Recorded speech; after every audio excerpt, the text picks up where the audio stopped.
जी हाँ, नमस्कार दोस्तों, आप सभी का अपना इस ऑनलाइन प्लेटफ़ॉर्म में स्वागत है और आप सभी के लिए एक बहुत ही महत्वपूर्ण क्लास लेके आ गया हूँ दोस्तों, जिसमें कि हम महिला योजनाएँ देखने वाले हैं, जो कि महिला पर्यवेक्षक के लिए बहुत ही वेरी वेरी इंपॉर्टेंट टॉपिक है दोस्तों। सो हम यहाँ पे एक-एक योजनाओं के बारे में देखेंगे दोस्तों और यहाँ से बहुत ही ज़्यादा आपको कहीं न कहीं क्वेश्चन देखने को मिलेंगे। सो इस क्लास को शुरू से लास्ट तक अच्छा से देखिएगा। सो पहला जो योजना हमें देखने को मिलता है दोस्तों, वो योजना है जननी सुरक्षा योजना। सो यदि मैं यहाँ पे बात करूँ दोस्तों जननी सुरक्षा योजना की, सो जननी सुरक्षा योजना की जो शुरुआत है वो 2005 में किया गया था और यह राष्ट्रीय स्वास्थ्य मिशन के तहत ये लागू किया गया था, ठीक है। और इस योजना का उद्देश्य की यदि मैं यहाँ पे बात करूँ दोस्तों, तो इस योजना का जो उद्देश्य है महिलाओं को जो है संस्थागत प्रसव के लिए जो है प्रोत्साहित करना और साथ ही साथ मातृ और शिशु दर में क्या लाना था, कमी लाना था, ठीक है। इस योजना का उद्देश्य भी आपको यहाँ पे याद रखना है। पहला तो आपको याद रखना है जननी सुरक्षा योजना की जो शुरुआत है कब 2005 में किया गया था और इस योजना की शुरुआत जो है स्वास्थ्य मिशन यानी कि राष्ट्रीय ग्रामीण स्वास्थ्य मिशन के तहत ये लागू किया गया था, ठीक है। और इसका उद्देश्य है दोस्तों कि जो प्रसवगत यानी कि प्रसव के लिए महिलाओं को क्या देना, प्रोत्साहित करना और साथ ही साथ मातृ और जो है मातृ और शिशु मृत्यु दर में कमी लाना था, ठीक है। इसके बाद नेक्स्ट अगला जो योजना हमें 2006 में देखने को मिलती दोस्तों और वो योजना है जो कि दीनदयाल चलित अस्पताल योजना, ठीक है। सो इस योजना की जो शुरुआत यहाँ पे हुई थी दोस्तों 26 मई 2006 को और इस योजना का जो उद्देश्य यहाँ पे हमें देखने को मिलता है दोस्तों, वो देखने को मिलता है दुर्गम आदिवासी क्षेत्रों में जो है एक चलती गाड़ी में डॉक्टर, नर्स, स्टाफ और व्यावसायिक उपकरण और साथ ही साथ दवाओं के माध्यम से गुणवत्तापूर्ण स्वास्थ्य सेवाएं पहुंचाना, ठीक है।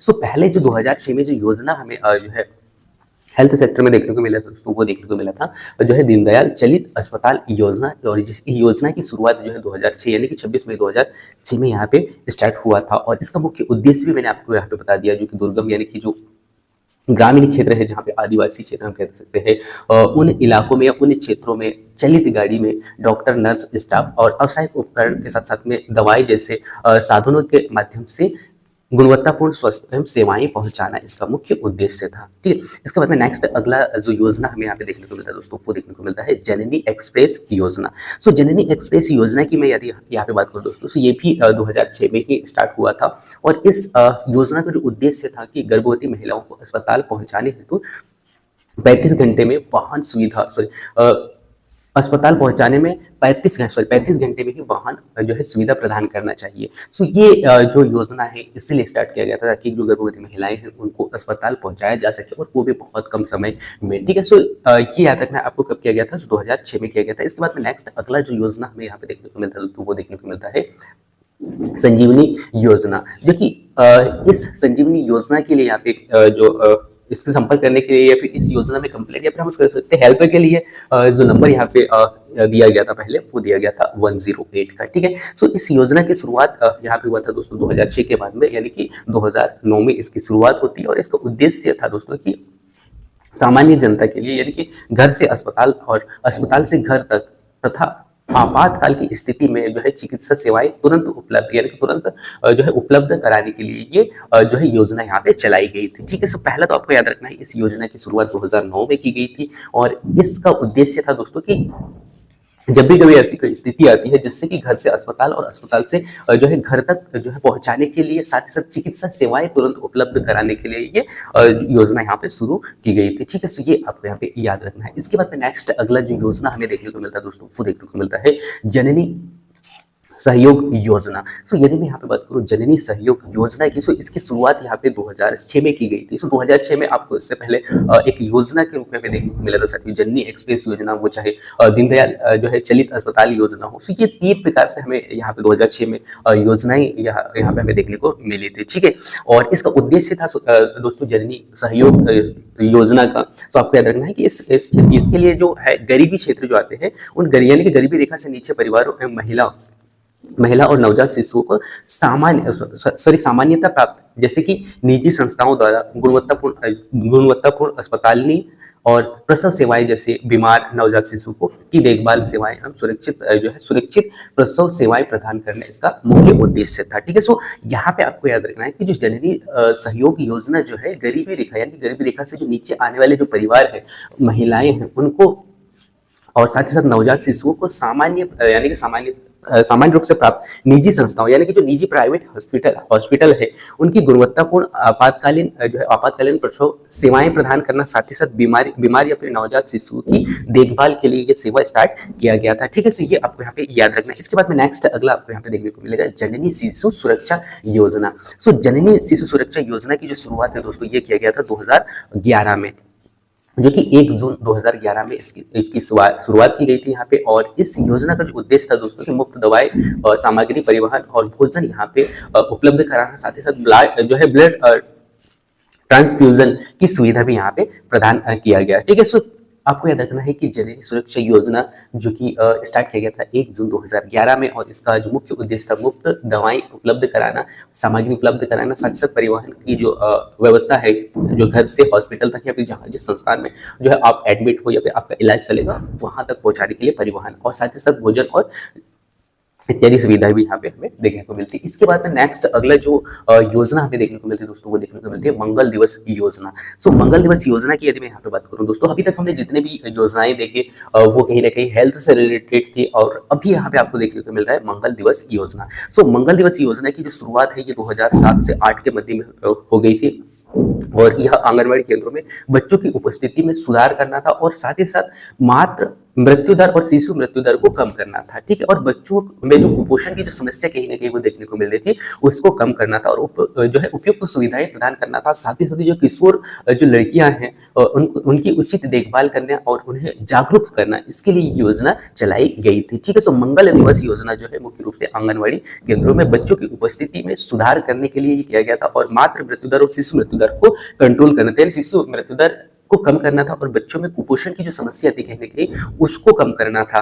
सो ये कुछ महत्वपूर्ण पॉइंट है जो कि आपको याद रखना है मंगल दिवस योजना से रिलेटेड। ठीक है, इसके बाद में नेक्स्ट अगला जो योजना हमें देखने को मिलता है दोस्तों, वो देखने को मिलता है प्रोजेक्ट मुस्कान योजना।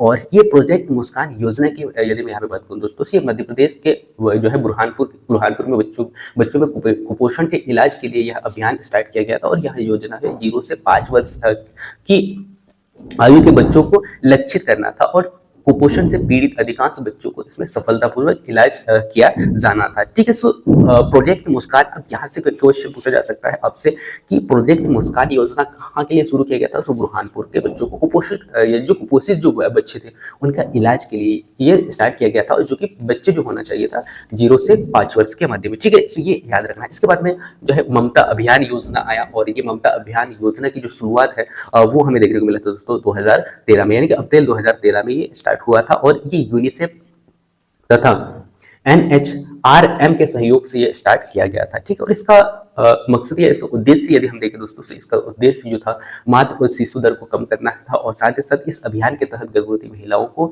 जो है लगभग यानी कि 200 टेबलेट खिलाना अनिवार्य किया गया था। ठीक है, सो ये याद रखना है। ममता अभियान की जो शुरुआत 2013 में किया गया था, और इसमें भी शिशु मृत्यु दर और मातृ मृत्यु दर को कम करना था। ठीक है, इसके बाद में इस अभियान का जो ब्रांड एम्बेसडर माधुरी दीक्षित, अब यहाँ पे भी ये क्वेश्चन पूछा जा सकता है कि ममता अभियान योजना के लिए जो ब्रांड एम्बेसडर कौन था। जो है ममता अभियान योजना के जो ब्रांड एम्बेसडर माधुरी दीक्षित है। ठीक है, सो ये याद रखना है। इसके बाद में नेक्स्ट अगला जो पॉइंट हमें यहाँ पे देखने को मिला दोस्तों, वो देखने को मिल रहा है project Shaktimaan. So project Shaktimaan की यदि मैं यहाँ पे बात करूँ, सो प्रोजेक्ट शक्तिमान जो है 28 सितंबर 2017 को इसके शुभारंभ किया गया था, और ये होशंगाबाद जिले के केसला ब्लॉक में प्रोजेक्ट शक्तिमान की यहाँ पे यानी कि शुभारंभ किया गया था। सो सेकंड पॉइंट, जो इससे पहले हमने क्वेश्चन देखा था दोस्तों बुरहानपुर से रिलेटेड, जिसमें कि प्रोजेक्ट मुस्कान हमें यहाँ पे देखने को मिला था। इसके बाद में नेक्स्ट अगला हमें देखने को मिल रहा है प्रोजेक्ट शक्तिमान। ठीक है, सो प्रोजेक्ट शक्तिमान जो है ये इसकी शुरुआत जो है 28 सितंबर 2007 को यहाँ पे किया गया था, और ये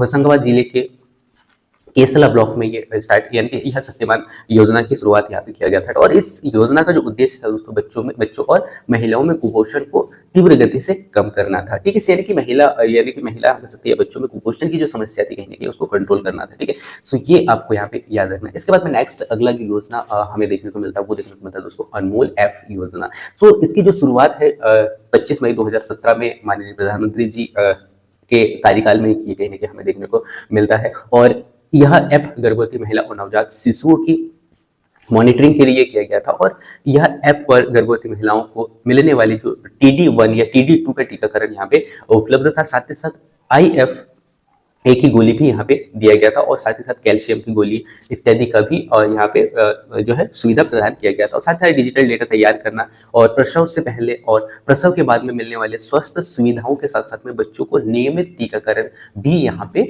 उपलब्ध कराए गए थे। ठीक है, सो अनमोल ऐप योजना की जो शुरुआत है 25 मई 2017 में हुई थी और इसका उद्देश्य भी मैंने आपको यहाँ पे बता दिया है। ठीक है, सो ये आपको यहाँ पे याद रखना। इसके बाद में नेक्स्ट अगला जो योजना हमें देखने को मिलता है वो देखने को मिलता है लालिमा अभियान। सो लालिमा अभियान की यदि मैं यहाँ पे बात करूँ दोस्तों, सो लालिमा अभियान की जो शुरुआत है 1 नवंबर 2016 में ये किया गया था और इसका उद्देश्य था दोस्तों कि एनीमिया की रोकथाम के लिए जो है किशोरियों और गर्भवती महिलाओं और साथ साथ बच्चों को पोषण आहार की जानकारी देना और उन्हें स्वस्थ रहने के तरीके बताना, यानी कि हम कह सकते हैं कि यहाँ पे जागरूक यहाँ पे किया गया था। सो लालिमा योजना की जो शुरुआत पहले तो आपको याद रखना है 1 नवंबर 2016 को किया गया था और इसमें जो है एनीमिया की रोकथाम के लिए किया गया था, जिसमें कि किशोर अवस्था के जो लड़कियां हैं या फिर बच्चे हैं और उनके साथ साथ में गर्भवती महिलाएं और बच्चों को कुपोषण से जो है कैसे बचे इसके बारे में जानकारी के तौर पे यहाँ पे जागरूक किया जा रहा था। ठीक है, इसके बाद में नेक्स्ट अगला जो योजना हमें 2007 में ही देखने को मिला था, जिसमें कि लाडली लक्ष्मी योजना आया था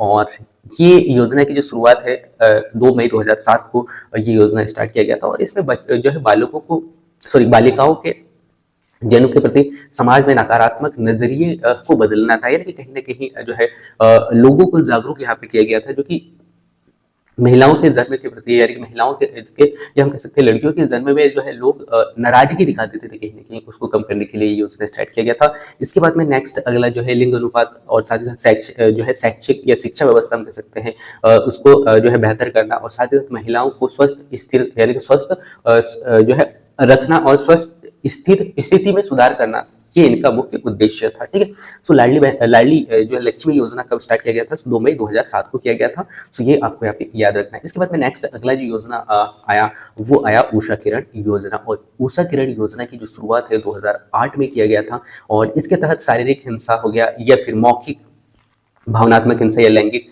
आर्थिक हिंसा या फिर धमकी देने जैसी बहुत सारी जो अलग अलग घटनाएं घटती है इत्यादि से महिलाओं एवं विपक्षी परिवारों को कार्यालय में काउंसलिंग में बुलाया जाएगा और उसका समाधान किया जाएगा। इसके लिए जो है उषा किरण योजना यहाँ पे स्टार्ट किया गया था। कब किया गया था? 2008 में। ठीक है, सो ये याद रखना। इसके बाद में नेक्स्ट अगला जो योजना 2013 में हमें देखने को मिला था दोस्तों, वो देखने को मिला था मुख्यमंत्री महिला सशक्तिकरण योजना। सो कभी कभी क्या होगा कि आपसे जो है डेट पूछ लिया जाएगा या फिर उसका उद्देश्य पूछेगा। तो कब किया गया था मुख्यमंत्री महिला सशक्तिकरण योजना? सो आपको याद रखना 2013 में किया गया था और इसका उद्देश्य जो था पीड़ित और कठिन परिस्थिति से रहने वाले महिलाओं को कौशल उन्नयन प्रशिक्षण देना, साथ ही साथ ये इसलिए देना था कि वे अपने जो है परिवार का भरण पोषण कर सके। सो ये याद रखना है कि इसका जो उद्देश्य था पीड़ित या फिर हम कह सकते हैं गरीब परिवार या महिलाओं को की स्थिति को सुधारने के लिए या कौशल उन्नयन प्रशिक्षण देने के लिए ये योजना यहाँ पे स्टार्ट किया गया था। नेक्स्ट अगला जो योजना है दोस्तों वो है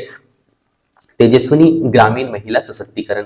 सो इस योजना की जो शुरुआत 2006 में ही किया गया था और यह महिला तथा महिलाओं के लिए स्वस्थ सहायता समूह या फिर हम कह सकते हैं गरीब परिवार की जीविका की स्थिति को सुधारने के लिए एक साधन के रूप में यहाँ पे एक योजना स्टार्ट किया गया था जिसका नाम है तेजस्वी ग्रामीण महिला सशक्तिकरण। और यह सुनिश्चित करना था कि गरीब महिलाओं को अवसर और सहायता आसानी से उपलब्ध हो और इस प्रकार से सहायता समूह को मजबूत किया जा सके और वित्तीय सेवाओं तक सहायता प्रदान किया जा सके। इसीलिए इस योजना की शुरुआत यहाँ पे की गई थी। सो 2006 में किया गया था। इसका उद्देश्य आपको यहाँ पे याद रखना है। ठीक है, इसके बाद नेक्स्ट अगला जो योजना हमें देखने को मिला था दोस्तों वो देखने को मिला था गौरवी केंद्र का शुभारंभ। तो गौरवी केंद्र का जो शुभारंभ है 2014 में हमें देखने को मिला था और इसका उद्देश्य जो था हिंसा और बलात्कार जैसे पीड़ित महिलाओं को सहायता प्रदान करना और इसमें पीड़ित महिलाओं की जो FIR दर्ज करने और जरूरी सुरक्षा और अधिवक्ता सलाह जैसे सुविधाएं प्रदान करना था और जीवन के लिए जो है सहायक तथा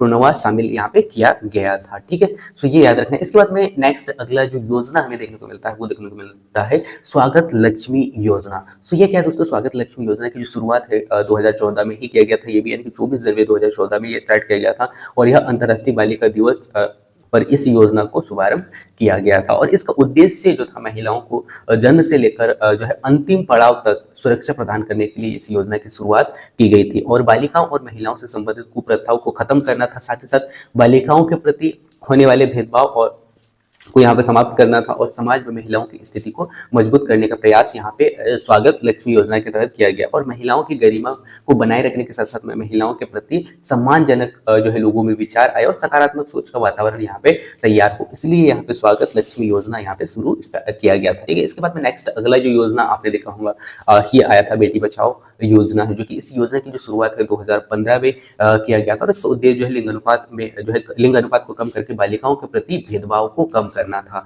इसके बाद में नेक्स्ट अगला जो योजना है दोस्तों वो है शौर्य दल योजना। शौर्य दल योजना यदि हम देखें यहाँ पे तो यह एक प्रकार से ग्रामीण या हम कह सकते हैं ग्रामीण एवं नगरीय क्षेत्रों के जो आंगनवाड़ी स्तरों पर किया जा रहा था। और इसमें कुल यानी कि 10 सदस्य और जिसमें कि इसमें भी 5 महिला और 5 पुरुष को चुना जाता था, जो कि प्रकृति, समाज और अपने गांव एवं मोहल्ले के होना चाहिए था। और ये जो है स्वेच्छापूर्वक सामाजिक कार्य के लिए तत्पर होते थे। तो इनका उद्देश्य जो था समाज सुधार यानी कि समाज के अनुसार यानी कि महिलाओं को स्व प्रेरित करना था और संवेदनशील और जिम्मेदार बनाना था। ठीक है, शौर्य योजना की जो शुरुआत जो है यहाँ पे जो ग्रामीण क्षेत्र की महिलाओं को जागरूक करने के लिए किया गया था। और इसमें 10 लोगों का समूह बनाया गया था, जिसमें कि 5 महिलाएं हो फीमेल हो और 5 यहाँ पे पुरुष होना चाहिए, यहाँ पे कहा गया था। ठीक है, तो इसके बाद में नेक्स्ट अगला जो योजना है वो है कौशल्य योजना। सो कौशल्य योजना की यदि मैं यहाँ पे बात करूँ दोस्तों, सो कौशल्य योजना की जो शुरुआत है 18 अप्रैल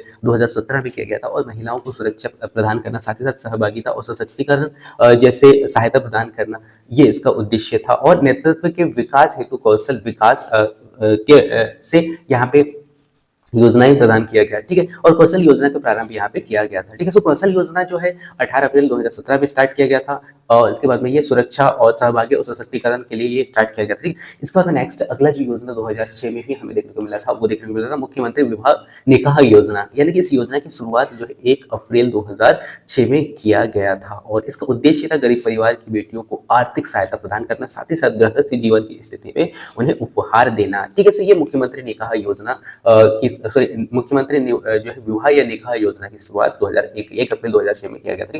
इसके बाद नेक्स्ट अगला जो योजना हमें देखने को मिल रहा है वो देखने को मिल रहा है सौभाग्यवती कन्या योजना। तो सौभाग्यवती कन्या योजना की जो शुरुआत है दोस्तों ये 2004 में की गई थी। और इसका उद्देश्य जो है अनुसूचित जाति की जो कन्याएं हैं या जो लड़कियां हैं उनको विवाह हेतु आर्थिक सहायता यहाँ पे प्रदान किया गया था। सौभाग्यवती कन्या है ना, तो कहीं ना कहीं शादी से रिलेटेड है। तो इसमें जो है विवाह के समय में सहायता प्रदान करने के लिए इस योजना की शुरुआत जो 2004 में की गई थी। इसके बाद में जबाली योजना आया था दोस्तों। और जबाली योजना की शुरुआत यदि हम यहाँ पे देखें तो कहीं ना कहीं ये 1992-93 के मध्य में ये आपको देखने को मिला था। और इसमें सिर्फ बेदिया और साथ ही साथ बछंडा में सासी जनजातियों के लिए ये शुरू किया गया था। और जिसमें कि वेश्यावृत्ति की कुप्रथाओं से जो है निकाला जा सके, इसके लिए जागरूकता के तौर पे ये अभियान यहाँ पे चलाया गया था। इसके बाद में नेक्स्ट अगला जो अभियान आपने देखा था दोस्तों वो देखा था आयुष्मती योजना। सो आयुष्मती योजना की जो शुरुआत है सन 1991 में इसकी शुरुआत की गई थी। और इस जो उद्देश्य है उन महिलाओं को बेहतर चिकित्सा सुविधा प्रदान करना जो कि गरीबी रेखा के अंतर्गत आते हैं या गरीबी रेखा के अंतर्गत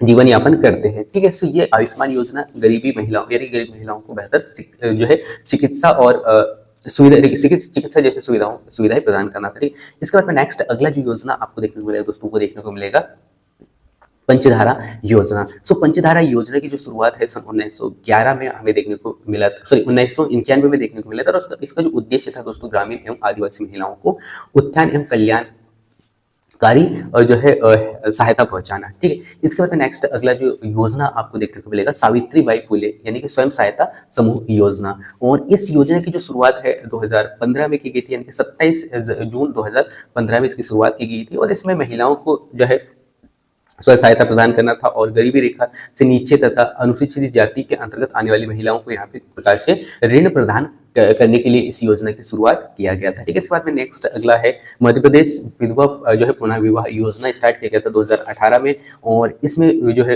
विधवा महिलाओं को पुनः विवाह करवाने के लिए ये योजना की शुरुआत यानी कि शुभारंभ यहाँ पे किया गया था। ठीक, इसके बाद में नेक्स्ट अगला जो योजना आपको देखने को मिला दोस्तों 2018 में, वो मिला था मुख्यमंत्री कल्याणी सहायता योजना। और मुख्यमंत्री कल्याणी सहायता योजना की शुरुआत जो 2018 में की गई थी, और इसका जो उद्देश्य था 18 वर्ष से लेकर जो 79 वर्ष तक के सभी विधवाओं को 300 रुपये प्रति माह पेंशन देने के लिए ये स्टार्ट किया गया था। ठीक, इसके बाद में नेक्स्ट अगला जो योजना 2013 में हमें देखने को मिला था मुख्यमंत्री कन्या अभिभावक पेंशन योजना, और इस योजना की शुरुआत जो है 2013 में की गई थी, और इसके तहत जो है दंपत्ति को यानी कि इसके तहत जो है 500 रुपये पेंशन योजना यहाँ पे दिया जा रहा था, जिसमें एक यानी कि किसी का उम्र या 60 वर्ष से अधिक हो, तब 60 वर्ष से अधिक हो तब किसी की एक ही कन्या हो, तो उस कंडीशन में ये जो है आयकर दाता ना हो, उस कंडीशन में ये दिया जाता था। ठीक है, सो ये मुख्यमंत्री कन्या जो है अभिभावक योजना की शुरुआत आपको पहले तो याद रखना 2013 में किया गया था, और इसका उद्देश्य था कि दंपत्ति यानी कि जो